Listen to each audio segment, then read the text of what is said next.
বন্ধুসকল অসমৰ চাৰিওফালে বানৰ তাণ্ডৱ চলি আছে আৰু বানে অসমত কিমান ক্ষতিগ্ৰস্ত কৰি আছে সেইটো আপোনালোকে জানে বা ইতিমধ্যে আপোনালোকে নিউজত বা বিভিন্ন ধৰণৰ ইউটিউব চেনেলত আপোনালোকে দেখিছে বা বিভিন্ন ধৰণৰ ভিডিঅ'ত আপোনালোকে দেখিছে কিন্তু আজি মই আপোনালোকক অলপ কেইটামান বেলেগ ধৰণৰ ভিডিঅ' দেখাবলৈ লৈছো বানে কেনেকুৱা মানুহক কিমান ক্ষতিগ্ৰস্ত কৰিছে আৰু এনেকুৱা ভিডিঅ' দেখিলে আপোনাৰ গাৰ নোম শিয়ৰি উঠিব ভিডিঅ' প্ৰথম ভিডিঅ'টো আপোনালোকে দেখিব পাৰিছে যে বানত কেনেদৰে এজন ব্যক্তিয়ে বানৰ খুঁটত এখন দলং পাৰ হৈ আছে আৰু এটা ভিডিঅ'ত আপোনালোকে দেখিব পাৰিছে যে বানে কেনেকৈ ঘৰ উঠুৱাই লৈ গৈ আছে গতিকে বন্ধুসকল বানে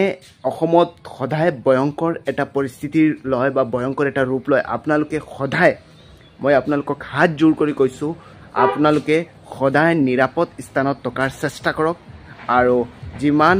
পাৰে সিমান প্ৰশাসনৰ লগত যোগাযোগ কৰি নিজৰ সুৰক্ষা নিশ্চিত কৰক ধন্যবাদ।